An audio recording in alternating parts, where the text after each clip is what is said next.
hola y bienvenidos a la Daily Hustle. Soy Enrique Byrnes y presidente de esa mejor cerveza. No abate por No Filter Network. Will the Thrill Clark, not with us today. Miguelito San Dieguito, not with us today. But he will be with us shortly as he starts a brand new podcast on No Filter Network about mental performance. And who better to discuss that issue than our dude, Kowalski. Regardless, we come on here each and every single day, and we properly salute our boys. Yes, yes, yes, yes, yes, yes, yes. Woo! Remember this, folks. When we are juiceful, we are useful, and when we're juiceless, we are fucking useless. A very pleasant good morning to you on the 22nd day of April 2024. And this is the 5-year anniversary of the 24-hour Let Them Play Speed Golf Challenge. So let's get right into today's daily hustle that went out via electronic email communication this morning. Buenos dias. Today is Monday, April 22nd, 2024. And on this day, 5 years ago, with the help of an entire Let Them Play army, I was able to break a 47-year-old Guinness Book of World Record by running 106 miles and playing 420 holes of golf in a 24-hour period between 7 a.m.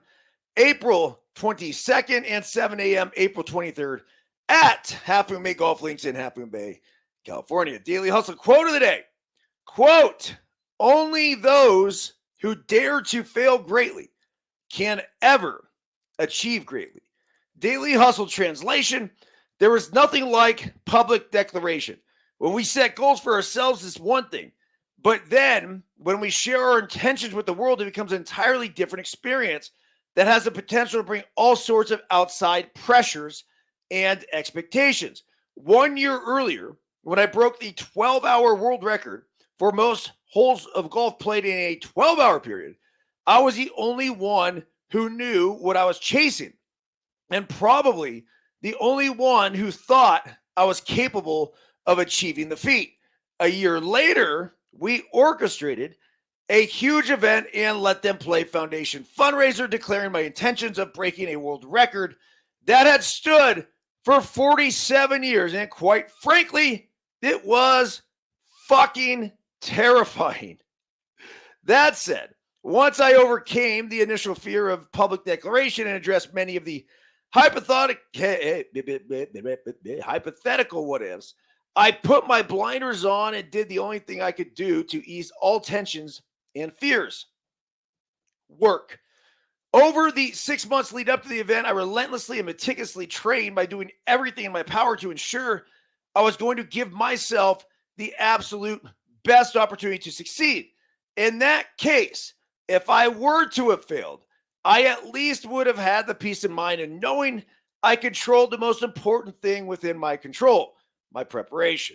Like RFK suggested, if we want to achieve anything great in life, we must be willing to fail gloriously. But more often than not, we also must remember it's our work ethic that will guide us to our destiny. EB. So there it is. 5 years later, I look back and reflect upon it now, and it is very scary when we make public declarations. And I was freaked out when I would sit back and analyze and think about it. Yet, you know what me freaking out actually caused me to do? Prepare. The more I stressed and worried about potential outcomes that were unfavorable, the more I got to work from a physical and mental perspective, where it basically was play a shit ton of golf, right? Leading up to it. the one thing that really scared me was how my arm and arms in general were going to react to that amount of golf shots in that short period of time. And what's interesting is I actually ended up tearing some ligaments in my forearm, and it was hitting out of the fucking fescue that caused it. I'm positive. Just every time I went out there, this it would just grab. So anyhow, when we, and this just obviously crosses over so many walks of life, but the same thing was true in baseball, where if you think about the idea of making your major league debut, right? There it is. Or playing in a playoff game, or just playing in the major leagues in general, it can be overwhelming. Like, man, wow, millions of people watching and millions of dollars on the line. Well, when we have all of these perceived outside pressures, and I say perceived because we have no pressure unless it's put on ourselves. Pressure is 1,000% self-inflicted. But I also want to tell you that instead of running from that pressure and freaking out and being like, oh no, what am I going to do? Let's embrace it. And then let's use it as a tool to motivate us to work harder. Well, that's what I did, whether it was playing Major League Baseball, it was doing Ironmans, it was doing the Western States 100, and obviously the same sort of thing with this 24-hour world record golf event. I mean, even more than the golf event, the fear of failure also came in with the cross-country triathlon. And I'd love to say that it didn't exist and, oh no, there was never any doubts or any question that I was going to make it. All right, there were two me's, right? There was the analytical me that would analyze this and realize there's so many fucking what ifs out there. There's so many variables that were outside of my control that I could do nothing about. And once you address those, I think you stop worrying about them because you know that you can't do anything about it. And then that allows you to focus all of your work on what you can control. And for each and every one of these significant events and accomplishments in my life, it all came down to preparation. That was it. So happy 5-year anniversary. Happy anniversary to Kowalski, who was with me for about 80 miles of that adventure by my side, as well as my lovely wife, Tara, children, everyone involved in the Half Moon Bay community who came out to support. Just an awesome day. Obviously, we'll never, ever forget it. Okay, some top stories from around the weekend. And there were some good ones. We have the San Francisco Giants, who went out there, let's see, on Saturday and ended up coming up with a big win. But ultimately, this is a team that is still scuffling.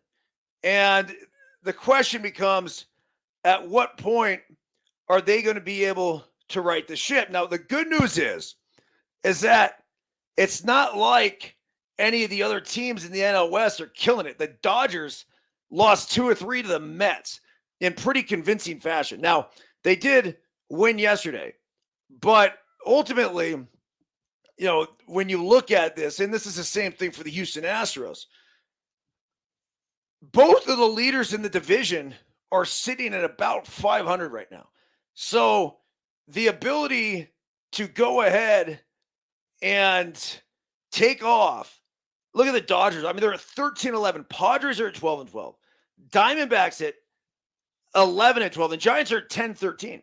They're 2.5 games back. So for all the panic over, I mean, all sorts of different things. You put Blake Snell towards the top of that list, who actually said he felt like he was improving after his last start. It was just a rough one to watch on Friday night as they got fucking donkey stomped by the Arizona Diamondbacks.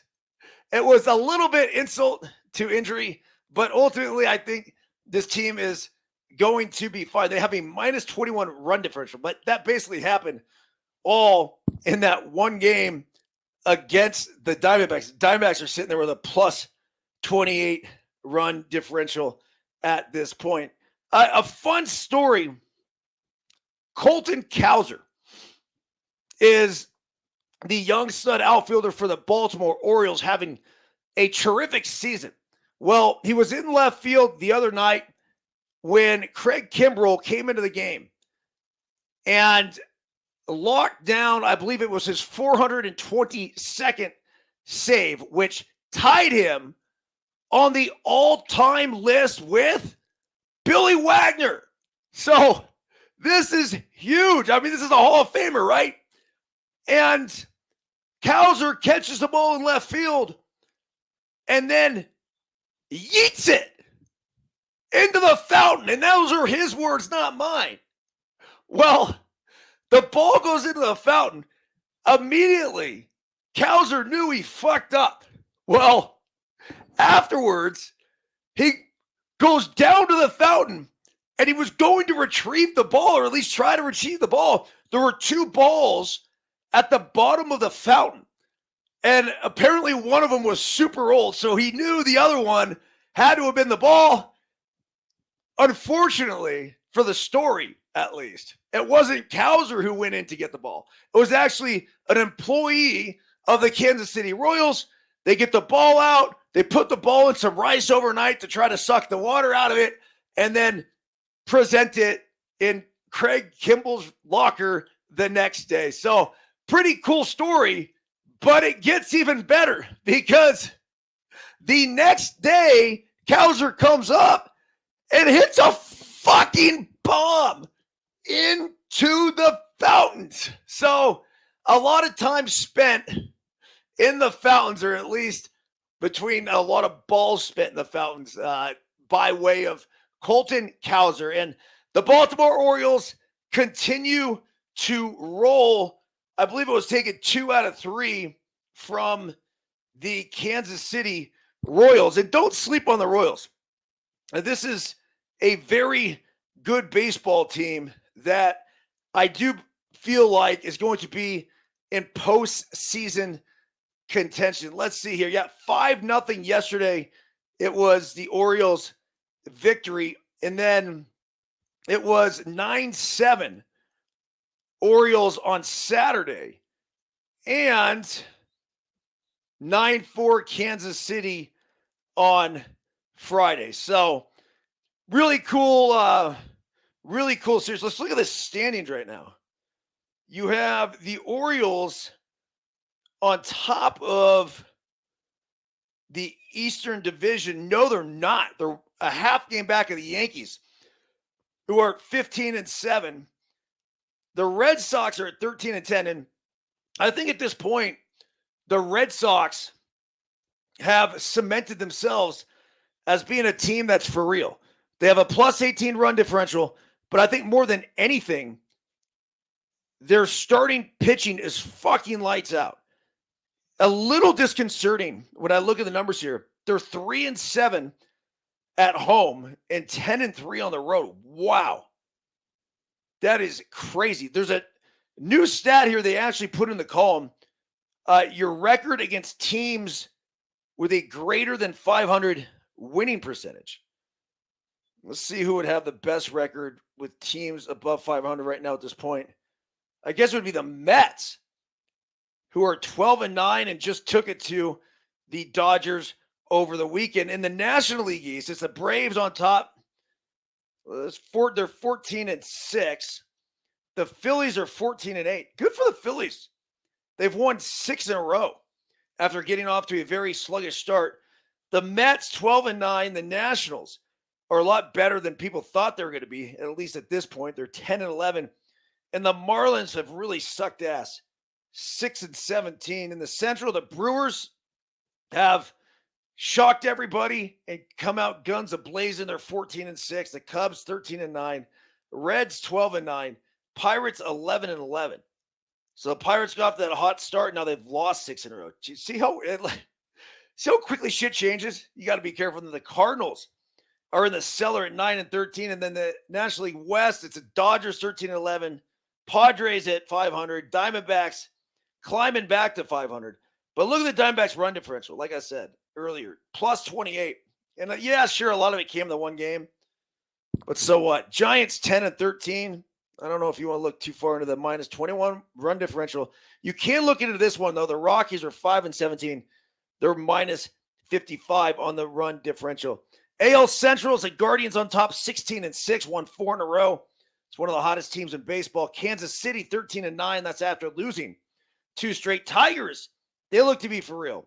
12-10. AJ Hinch has got the boys playing well. Twins at 7-13. White Sox, worst team in baseball. Minus 71 run differential, 3-18. Rangers on top in the AL West. And this is where the Astros don't have to panic, because this is a team that eventually should right the ship, although they have a minus 28 run differential and they're 7-16. The A's are better than them. They have 8. They're 8-14. That's the Angels at 9-13, 11-11 the Mariners, and like I said, Rangers 12-11. So there's a little look around Major League Baseball. All right, a bunch of stories that I compiled over the weekend. And this is a really fun one that I found interesting. It said, how would a lineup of MLB Suns fare?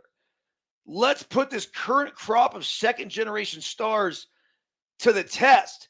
The article says, when number one prospect Jackson Holliday made his Major League debut with the Orioles on April 10th, his father was in the stands at Fenway Park. Of course, it's hardly unusual for proud parents to be on hand for a child's big moment, but Holliday is no ordinary parent, having made 7 All-Star teams, passed 316 home runs over his 15-year Major League career. I mean, he's got to be borderline Hall of Fame.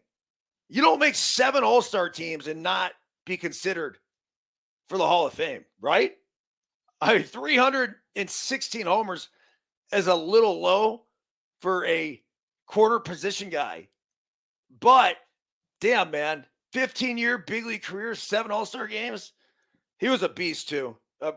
People ask me about the guys who say I saw that had the most pop. And Matt Holliday I would put towards the very top of the list. And especially when you consider that he played clean through his entire career. So what they've done is they've taken all these different players, right, who've had fathers who played in the big leagues, and they put together this team. Here is the team of MLB Suns. Bobby Witt Jr., shortstop Royals, son of Bobby. Cody Bellinger, center fielder Cubs, son of Clay. Fernando Tatis, right field Padres, son of Fernando. Vladimir Guerrero Jr., first base Blue Jays, son of Vladimir. Jock Peterson, left field D-back, son of Stu. Bo Bichette, DH, Blue Jays, son of Dante. Dalton Varsho, catcher, Blue Jays, son of Gary Cabrian Hayes. Third base, son of Charlie. And Jackson Holliday, second base, son of Matt. So there's your starting lineup. And that's a pretty fucking good one. You have Witt Jr., Bellinger, Tatis, Vladimir Guerrero Jr., Jock Peterson, Bo Bichette. Now, what's interesting, too, is that, look, Bo Bichette's a shortstop. He's a badass shortstop. But the way the article is written, they literally put them with positions. On the bench, Tyler Soderstrom, catcher, son of A's Steve. Jeremy Pena. I mean, this is a starting shortstop for the Astros. Son of Geronimo. You have him on the bench. Bryce Terang, infielder, Brewers, son of Brian. Gavin Biggio, infielder, Blue Jays, son of Craig. Gavin Sheets, first base outfielder, and son of Larry. So they then go into the minor league depth. Chad Wallach, Luis Garcia, Cody Clemens, Tyler Nevin, Nick Gordon, Daz Cameron, Dalton Guthrie, and Connor Capel, who are all on the bench. The thing I found really interesting was this. All right. Fun article. But then, like I said, the question becomes, how would they literally do, at least how would they be projected to do against a big league team? And let's say a top big league team. Well, thank you to the statistic WAR wins above replacement. The projected WAR of 2024 by Fangraphs has the Braves position players on top of 28.2. But number 2 on the list would be Team Suns at 27.3. So would they stack up as a legit big league team? They would not only stack up, they would be considered the second best team by way of position players in Major League Baseball. Like I said, sort of a fun little thing to do there. All right. Last thing here, and I got to get rolling. I got a pickleball game coming up. But Paul Skenes is in the minor leagues, and he's killing it. And basically, if you were to ask me, they're wasting fucking pitches. I don't know how and why they have him still down in the minor leagues when he could be doing the exact same thing in the big leagues. Well, it says here in this article, the Pittsburgh Pirates selected Paul Skenes as number 1 overall pick in the 2023 MLB draft with the expectation to lead him the rotation a long time in the future. Despite Skenes showing that he's more than ready to pitch at MLB level, the Pirates have shown little urgency to promote him. Their right-hander has yet to allow a run in his 4 AAA starts and has 27 strikeouts compared to his 4 walks of the season. His stuff is absurd, and he's showing that he has nothing to prove. Pirates manager, though, Derek Shelton, disagrees, saying that Skenes has improvements to make in AAA. Only what he says he needs to improve on doesn't make a ton of sense. Quote, "There's a plan in place," Shelton said. "I know sometimes people want to expedite the plan, and I understand that. That's human nature. But we just feel like there are steps he needs to take before we ultimately make that decision." Shelton notes 2 things: pitch count and efficiency. Those are reasons why Skenes is not in the major leagues. Let's tackle them one by one. When it comes to pitch count, who is in control? That's the Pirates. Come on. If you want him to come up and you want to set his pitch count as 65, then go ahead and do that. I don't understand why throwing 65 pitches in the minor leagues is more effective. Now, you could come up with the argument that, well, roster personnel and you would have more of a depleted bullpen. Well, then fuck that. Then we got to move guys up and down out of the bullpen. But Skenes is not the guy. 1,000% no. This dude needs to be in the big leagues. Why would you waste what he is doing? You're just wasting pitches. That's it. You only have so many bullets in the golden right arm of Paul Skenes. Don't waste one fucking bullet. Not one. On that note, the other thing that Shelton was talking about was the fact that they want him to be more efficient with his pitches. He walked to, let's see here. When it comes to efficiency, yes, he should be more efficient than he was on Thursday night. Still a big reason for that has to do with 8 strikeouts racked up and 3.1 innings pitched. The bottom line is this: if you're striking out a shit ton of dudes, you're not necessarily going to be super efficient. If you throw really hard and nobody can power you up and you're going to get a lot of foul balls and a lot of swings and misses, efficiency is not necessarily within his control.